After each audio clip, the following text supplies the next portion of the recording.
Interesting है, मेरे ख्याल से फास्ट भी चल रहा है। पीडी उसमें पीपीटी में मैं भी उलझ के रह जाती हूँ, उसमें मज़ा सा नहीं आता पढ़ाने में, है ना। बट फिर भी एक आधी तो करनी पड़ेगी, जैसे हायर एजुकेशन तो कंप्लीट उस पर ही करनी पड़ेगी। चलो देखो इंटरकल्चरल क्या होता है। ये इंटरकल्चर जो है जितना भी है ना, ये इसके जो थोड़ा सा ब्रीफ में दिया हो, ये आपको पढ़ना पड़ेगा कि इसके अंदर क्या चीज़ दी हुई है, क्योंकि यहाँ से क्वेश्चन निकल के आ जाते हैं। ठीक है, वर्डिंग्स आपको पढ़नी पड़ेगी। इसमें देखो डिफरेंस में चीज़ें दी हुई हैं, एथनोसेंट्रिज्म और culture relativism.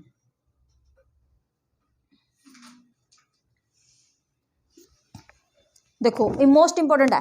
Ethno page number क्या है 4.19 पे है ऑनलाइन वालों के लिए, 4.19 पे। ठीक है, एथनोसेंट्रिज्म का मतलब मैंने आपको रिसर्च में बताया हुआ भाई, बताओ। एथनोग्राफी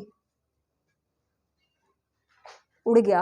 एथनोग्राफी जब हम किसी के कल्चर को स्टडी करते हैं, और यहाँ पर क्या लिखा हुआ एथनोसेंट्रिज्म, यानी कि जब मैं अपने ही कल्चर को सर्वोपरि मान रही हूँ कि मेरा ही धर्म सर्वोपरि है, तो वो क्या होगा, मैं सिर्फ अपने आप को वो कर रही हूँ। ठीक है, और एक में मैं बोल रही हूँ कि भी नहीं, सभी धर्म जो है वो इक्वल है, वो क्या हो गया, कल्चरल रिलेटिविज्म। लिखा हुआ है ना, इसमें लिखा हुआ है, हाँ लिखो। चलो, जब एक ही कल्चर को क्या कहते हैं बेस्ट बना दिया, मैंने अपने कल्चर को बेस्ट बना दिया, तो वो चीज क्या हो, एथनोसेंट्रिज्म और कल्चरल रिलेटिविज्म।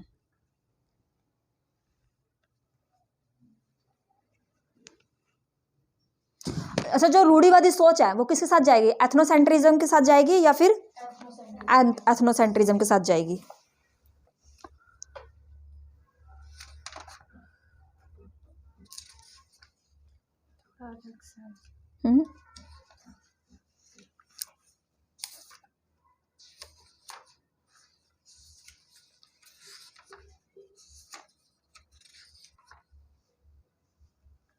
ये फॉर्मूला करवा दिए हैं, ऑनलाइन में पहुंच चुके हैं क्लासेस। ये तो क्या करवा रही हूँ मैं, टॉपिक क्या है, इंटरकल्चर।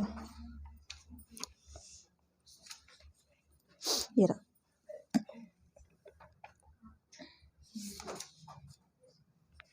इसमें लिखे हैं इंटरकल्चरल में। ठीक है, एथनोसेंट्रिज्म और कल्चरल रिलेटिविज्म, ये इसमें लिख लो। रूढ़िवादी सोच, कंजर्वेटिव लीन, गधो।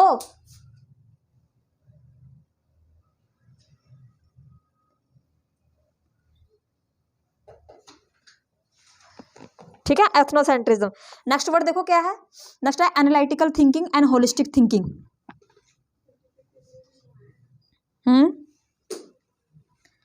क्या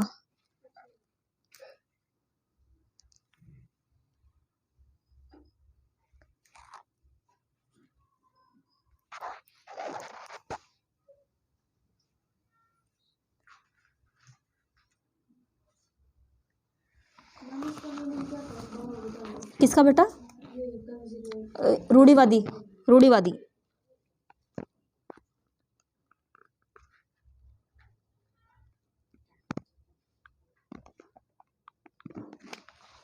देखो एनालिटिकल थिंकिंग में क्या जाता है कि जो कोज एंड इफेक्ट है ना, वो आते हैं इसमें निकल के, कोज एंड इफेक्ट। अगर किसी बच्चे का पेपर क्वालिफाई हो चुका है तो सब क्या बोलेंगे कि भाई हाँ उसने जो है हार्ड वर्क किया था, हार्ड वर्क किया था। और अगर किसी बच्चे का पेपर क्वालिफाई नहीं हो तो उसका मतलब ये है कि वो पढ़ा ही नहीं था, इसका मतलब ये है नहीं, है ना। तो एनालिटिक थिंकिंग क्या होती है, जब हम किसी चीज के बेस बनाकर उसके कंक्लूजन तक पहुंचने की कोशिश करते हैं, एनालिटिकल थिंकिंग। और होलिस्टिक थिंकिंग क्या होता है,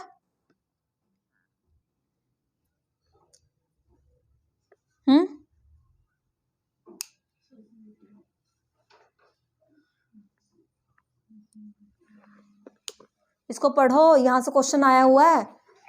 एनालिटिकल मैंने किसी एक चीज को बेस बनाकर कंक्लूजन में पहुंचेंगे, और होलिस्टिक का मतलब ये होता है कि भाई क्या कहते हैं, अगर तुम्हें अच्छे मार्क्स चाहिए तो जो अच्छे मार्क्स जो आते हैं ना, वो बहुत सारे फैक्टर के बेस पे आते हैं।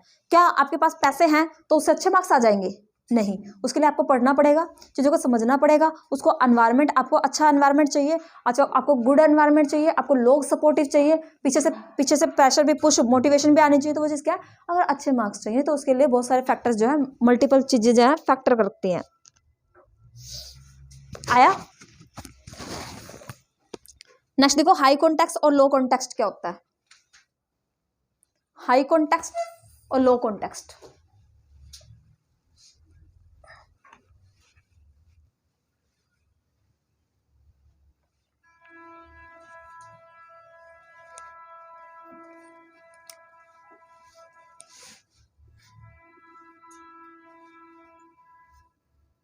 सिंपल भाई चीज। हाई में पहले तो इंडिया वालों को रख दो और लो में रख दो वेस्टर्न वालों को, सिंपल एक चीज, ठीक है। अब यहां से सोचो, हमारे इंडिया वाले एक टाइम पे एक ही काम करता है, एक टाइम पे 2500 काम अपने साथ लेके चलते हैं। 25 बोला है मैंने, एक टाइम पे 25 काम, और ये एक टाइम पे एक काम। तो ज्यादा चांसेस किसके हैं सफल होने के?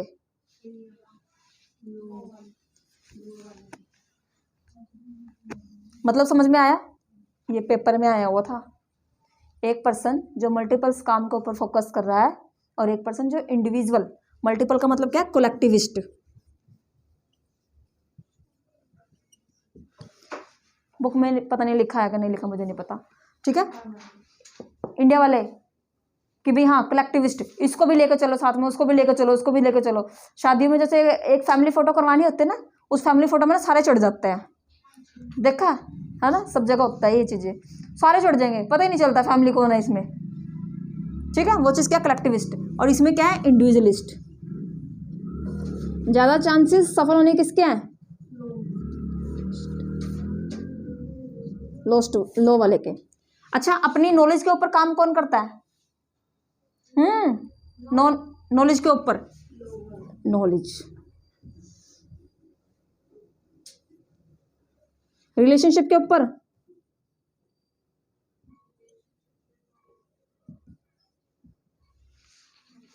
इसमें होती है।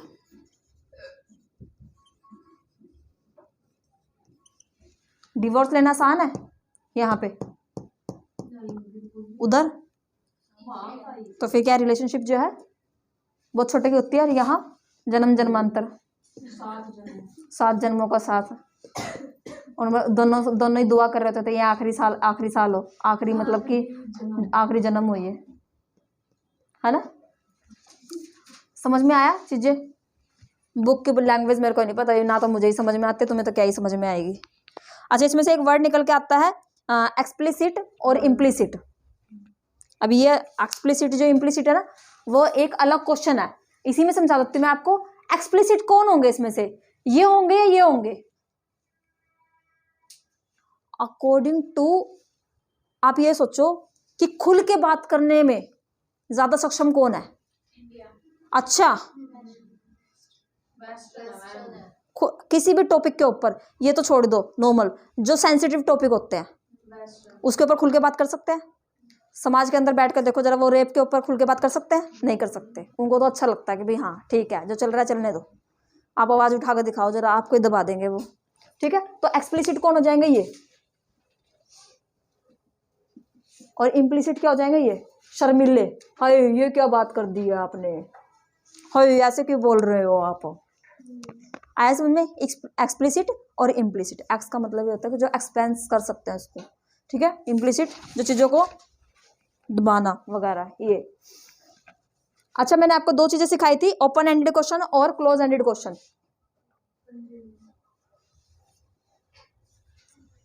अब मुझे बताओ, ओपन माइंडेड और क्लोज माइंडेड पर्सन किस में जाएंगे?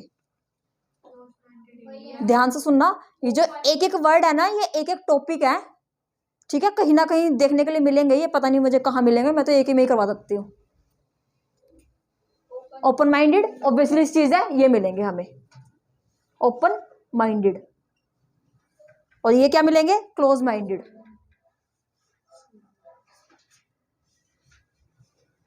नेक्स्ट। और अच्छा, कंफ्यूजन ज्यादा किनको होती है? इंडिया वाले को। मैं नहीं कह रही हूँ कुछ भी तुम अपने आप बोल रहे हो कंफ्यूजन, और इधर क्या हो जाएगा? नो कंफ्यूजन, ठीक है। नेक्स्ट देखो, चीजों को वेल एक्सप्लेन कौन कर सकता है? Well explained. यहाँ पे क्या आ जाएगा, नो वेल एक्सप्लेन।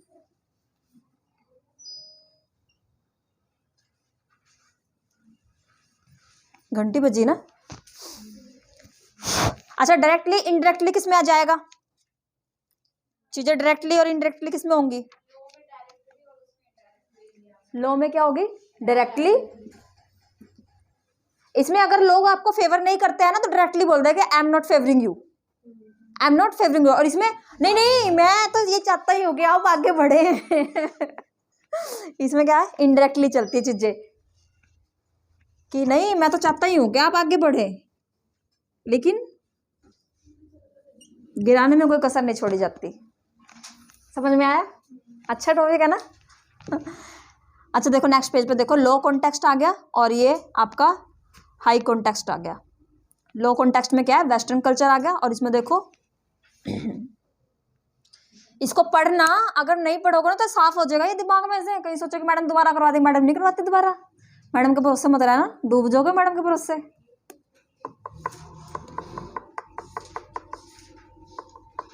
ठीक है, नेक्स्ट देखो एक और है इसमें, सेल्फ एनहेंसमेंट और सेल्फ एफेसमेंट। देखो सेल्फ, सेल्फ का मतलब है खुद को, एनहेंसमेंट मैं बढ़ावा दे रही हूं, और दूसरे में देखो इसको पढ़ो, इंडिविजुअलिस्टिक। इंडिविजुअलिस्टिक अगर वर्ड आया इसमें क्या बच्चा सोचता है, इंडिविजुअलिस्टिक। तो यही आ गया ना सेल्फ इनहेंसमेंट। ध्यान से देखना, एक एक वर्ड अपने आप में संपूर्ण है इसमें। और ये क्या आ जाएगा, कलेक्टिविस्ट वाला क्या चला जाएगा, सेल्फ इफेसमेंट, क्योंकि इसमें चीजें क्या है, कलेक्टिविस्ट है। ये वर्ड आया है ना इसमें, देखो आया है ना word effacement. Collectivist eastern culture such as Japan, China, self centrism, individual, और ऊपर वाले में क्या है, सेल्फ एस्टीम। देखो भाई सेल्फ एस्टीम का मतलब क्या होता है। किसकी थ्योरी है वो, याद है? किसकी थ्योरी है? मैस्लो की थ्योरी है, टीचिंग का कॉन्सेप्ट है भी ये।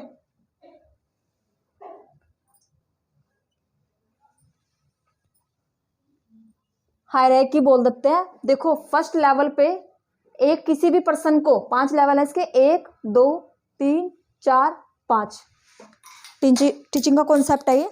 फर्स्ट लेवल पे देखो हमारी बेसिक नीड क्या होती है। बेसिक नीड हमारी साइकोलॉजिकल, हमारे शरीर से रिलेटेड। पुरानी जो मूवीज बनती थी क्या बनती थी, रोटी कपड़ा मकान। और आज की याद भी नहीं रहेगी। तो इनको हम क्या बोलते हैं, साइकोलॉजिकल। स्पेलिंग बोलना जरा।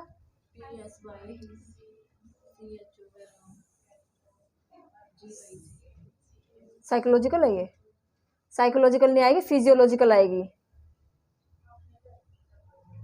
साइकोलॉजिकल माइंड से रिलेटेड होती है, फिजियोलॉजिकल हाँ PHY फिजियोलॉजिकल। फर्स्ट नीड आ गई। अच्छा सेकंड नीड क्या जाएगी, मेरे पास रोटी कपड़ा मकान सब कुछ आ गया, उसके बाद मैं अपनी किस चीज़ के बारे में सोचूंगी, मैं अपनी सेफ्टी के बारे में सोचूंगी। ठीक है, या साइकोलॉजिकल चीज़ों के बारे में सोचूंगी। देख लो, ठीक है। सेकंड पे आएंगे हमारी सेफ्टी नीड्स। थर्ड पे आएगी जब मेरे पास ये सब चीज़ें आ जाएंगी तो मैं चाहूँगी समाज में मेरा एक ओहदा हो, सोशल नीड्स। उसके बाद सेल्फ एस्टीम। सेल्फ एस्टीम में आता है कि भी रिस्पेक्ट। और फिफ्थ नंबर पे आता है सेल्फ एक्चुअलाइजेशन, कि जब मुझे सब चीज़ें मिल जाती हैं तो उसको क्या बोलते हैं हम, सेल्फ एक्चुअलाइजेशन। ये पेपर में वर्ड आया हुआ है कि सेल्फ एक्चुअलाइजेशन का मतलब क्या होता है, TION है लास्ट में, लिख लो इसको, टीचिंग में बना लो कहीं भी इसको। फर्स्ट हमारी नीड होती है फिजियोलॉजिकल नीड्स। सेकंड हमारी सेफ्टी होती है कि भाई हाँ अगर मेरे पास ये सारी चीज़ें आ चुकी हैं तो फर्स्ट पेपर में बना लो कहीं भी, बुक में नहीं है क्योंकि ये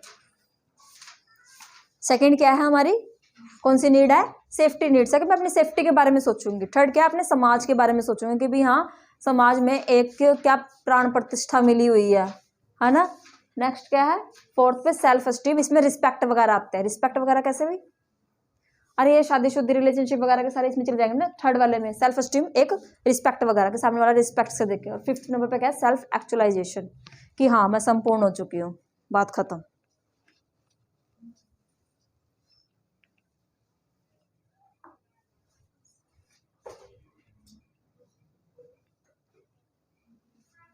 ठीक है, अब इसको थोड़ा सा पढ़ लेना आप।